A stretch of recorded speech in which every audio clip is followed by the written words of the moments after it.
Salam à tous, j'espère que vous allez bien. Donc là, je vais vous partager une petite story que j'avais fait sur Snap, qui est intéressante. Donc ça, c'est plus ceux qui vendent en mode de commerce éthique. Là, on va pas parler forcément de marketing purement, mais voilà, ça va surtout concerner les musulmans ou même les personnes qui font de la vente vraiment éthique. Donc le fait de ne pas parler sur les gens, le fait de ne pas rabaisser sa concurrence, enfin de ne pas être dans ce monde ultra capitaliste, individualiste de requin. Vous voyez ce que je veux dire? Ceux qui ont cette vision des choses où tout le monde peut réussir, tout le monde peut avancer ensemble, on doit s'entraider. Tes concurrents ils font quelque chose, par exemple je sais pas, une personne elle vient vers toi, elle dit c'est quoi le meilleur produit entre le tien et celui de ton concurrent, tu vas pas rabaisser le concurrent, tu vas laisser la personne faire une comparaison, tu vas pas te vendre pour de l'argent, vous voyez ce que je veux dire? Mais toujours rester dans un cadre éthique, d'accord? Donc ça c'est surtout une vidéo pour les personnes qui ont une éthique supérieure à l'amour de l'argent, d'accord? Ou à l'amour du pouvoir, de la réussite, je sais pas quoi. Donc voilà, donc ça concernera surtout les musulmans, mais bon, il n'y a pas que les musulmans qui vendent éthiquement, vous voyez ce que je veux dire? Donc même si c'est les personnes d'autres religions, ou même les personnes tout simplement qui n'ont pas de religion, mais qui ont cette vision-là, vous voyez ce que je veux dire? Cette vision d'intérêt commun, voilà, c'est la vision d'intérêt commun, où le but c'est pas de rabaisser ton frère, ton concurrent, ou je sais pas quoi, pour toi gagner mieux, vous voyez ce que je veux dire? Parce qu'il y a plein de personnes, elles ont un niveau bas, elles se confrontent avec des concurrents qui ont ce niveau-là, et en fait, pour s'élever, au lieu de s'élever plutôt, au lieu d'améliorer ce qu'ils font, ils cherchent à rabaisser leurs concurrents en dessous d'eux. Vous voyez ce que je veux dire? Donc t'en as plein qui sont comme ça. Sinon, la meilleure chose à faire, moi, c'est ce que je vous conseille justement dans la story qui va suivre là. Donc c'est une story Snap que je vais vous partager là.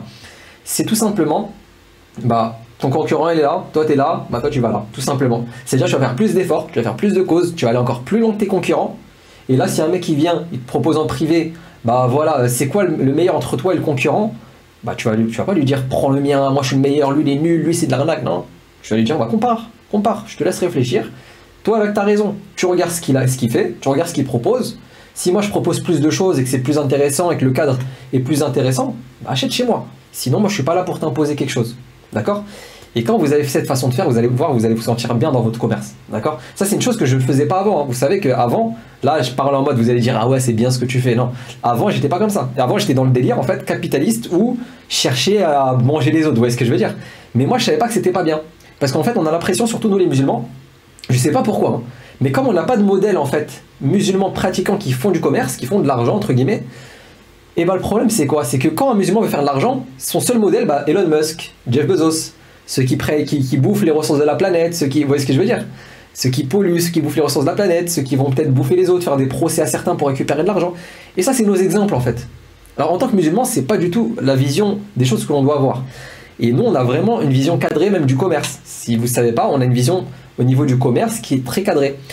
Donc faire très attention. Et ça ne se limite pas au fiqh. Le fiqh, c'est pour ceux qui ne savent pas, qui ne parlent pas arabe ou qui ne sont pas forcément musulmans, le fiqh c'est le droit musulman. Le droit, c'est-à-dire ça c'est autorisé, ça c'est interdit. Par exemple, vendre du porc, c'est interdit.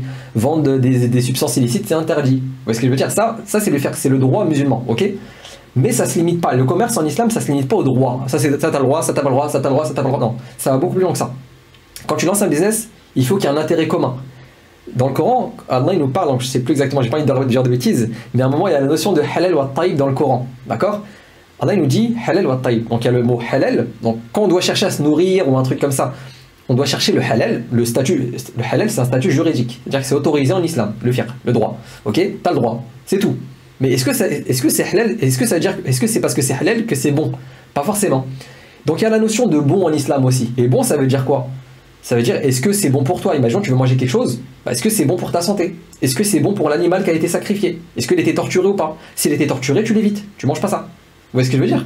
Sauf si c'est une nécessité ou je sais pas quoi, mais en soi, t'évites ces choses-là. Et donc le musulman de base doit réfléchir comme ça, celui qui veut un certain niveau d'excellence. Vous voyez ce que je veux dire? Par contre, si une chose est halal, moi j'ai pas le droit de te l'interdire. J'ai pas le droit de te dire non, ça t'as pas le droit. Mais si tu veux aller plus loin, avoir une vision éthique, être plus récompensé, aller plus loin, quitte à te priver un peu, pour que ça soit bon pour tout le monde, que ça soit bon pour ta santé, que ça soit bon pour les animaux, pour je sais pas quoi, et là tu te prives. Vous voyez ce que je veux dire? Et donc ça, c'est plus dans cette vision-là que moi je veux vous amener, la vision d'éthique. Car c'est au-delà du droit, l'éthique. Et donc voilà, donc le fait de ne pas rabaisser son concurrent, le fait de vendre des bonnes choses pour les gens, comme je vous dis, halal wa taïb, le halal, donc le autorisé, et le bon. D'accord? On vend ce qui est autorisé et ce qui est bon. Ce qui est bon pour les gens, ce qui est bon pour nous, ce qui est bon pour l'environnement et toutes ces choses-là. D'accord? Donc voilà, c'est à peu près ce que j'avais à dire par rapport à ça. La petite introduction avant la petite story. Donc là, je vous balance la story en espérant que ça va vous plaire. Un client vient, il lui dit Ah bah j'ai vu l'huile de Nigel chez un concurrent, elle est moins chère et elle est de meilleure qualité. Et bah toi, en fait, en tant que vendeur, bah peut-être ça va te piquer. Ça va te piquer, tu vas dire, ouais, et tu vas commencer à dénigrer le frère, l'autre concurrent. Mais le concurrent, c'est ton frère. C'est pas que vous faites du commerce que vous êtes devenus ennemis, en fait. Ça, c'est la vision capitaliste. On nous a appris ça depuis qu'on est petit. Ah bah, ouais, tes concurrents, faut les bouffer, faut bouffer les autres, faut dénoncer les autres au travail pour toi t'élever plus haut. Et en fait, c'est pas comme ça que ça doit fonctionner au niveau de l'économie en islam. Je vous donne un exemple, comme ça vous comprenez. Bah, l'exemple, par exemple, de l'huile de Nigel. Bah, un mec, il va venir, il va dire, ah, mais je sais pas quoi prendre entre ton huile et son huile. Et bah, toi, qu'est-ce que tu vas faire? Tu vas dénigrer l'autre. Ouais, mais peut-être lui, c'est de l'arnaque. Ouais, mais est-ce que tu es sûr que lui, il a fait ça dans son huile? Et en fait, tu vas mettre le doute sur la personne. Et en fait, qu'est-ce que tu vas faire? Tu vends un truc d'apparence religieuse. Tu as commencé par une bonne intention en vendant de l'huile de Nigel. Pourquoi tu dénigres ton frère? Pourquoi tu fais de la médisance? Et si c'est pas vrai ce que tu dis, c'est de la calomnie. Vous voyez ce que je veux dire? Donc là, tu prends un énorme péché sous couvert de religion, en fait. Tu dénigres la concurrence pour faire semblant que tu veux préserver le frère de son truc, mais en fait, c'est juste pour vendre, en fait, tout simplement. Et ça, c'est un truc qui m'en ouf, et moi, je faisais pareil avant. Et moi, en fait, je me suis jamais posé la question, est-ce que c'est bien, est-ce que c'est pas bien? Pour moi, c'était normal. Je me dis, bah voilà, le commerce, c'est un monde de requins. Faut être un requin, sinon tu réussis pas. Et moi, j'avais vraiment cette vision auparavant. Mais en fait, non, faut pas avoir cette vision-là. C'est-à-dire que, moi, juste, je vous donne un exemple pour contrecarrer ça, entre guillemets. Et vous allez voir qu'en fait, celui qui applique l'économie en islam, vous allez me dire, ouais, mais c'est une contrainte, c'est plus dur de vendre si on ne dénigre pas la concurrence. En fait, t'as pas besoin de rabaisser les autres pour toi, voilà. Donc, toi, on va dire que tu restes à ce niveau-là. Un mec, il est là, tu le rabaisses, comme ça, toi, tu vends. T'es mieux que lui, entre guillemets. Tu passes pour le gentil. Alors qu'en fait, c'est toi, t'as dénigré ton frère. Quand il y a un concurrent, un mec qui vient, il me dit, je sais pas quelle formation prendre entre la tienne et celle d'un autre frère.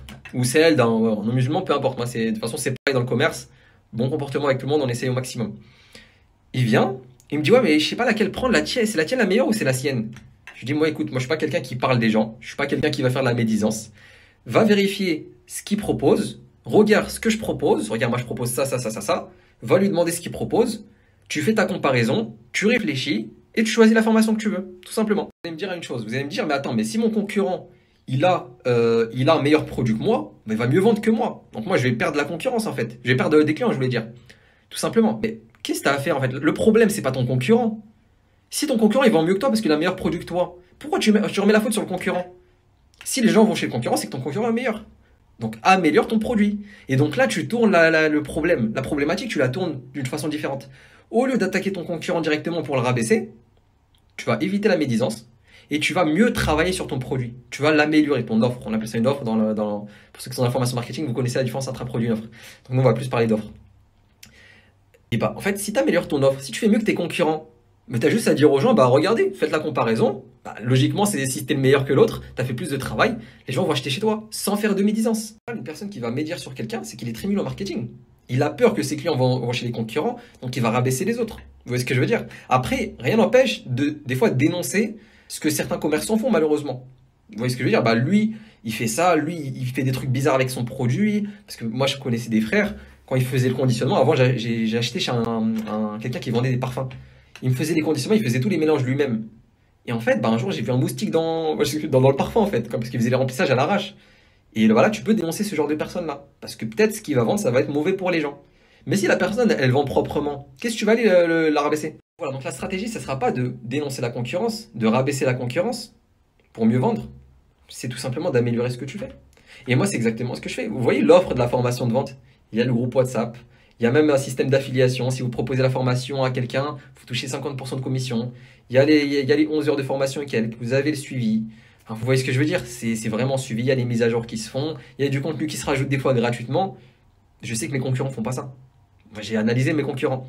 Donc, tout simplement, bah, j'essaie de faire mieux qu'eux. Donc, quand un mec il vient, il me dit, ouais, c'est quoi la différence entre la tienne et la sienne? Est-ce que c'est la sienne la meilleure? Bah, compare en fait. Bon voilà, en espérant que ça vous a été utile, n'hésitez pas à activer la petite cloche, la petite notification, à vous abonner si vous avez bien aimé ce genre de rappel là, un petit peu tourné vers le religieux on va dire, même si je suis pas savant, je suis pas un imam, je suis rien du tout, mais voilà, j'essaie d'étudier comme je peux et j'essaie de parler ce dont je connais, d'accord? J'essaie pas de sortir de mon cadre et de parler de choses qui me dépassent. Donc voilà, si vous avez aimé ces rappels, n'hésitez pas à liker, à vous abonner, à mettre la petite cloche pour recevoir les prochaines notifications, Inch'Allah. Et voilà, sur ce, salam alaikum à tous et bonsoir à tous pour les non-musulmans.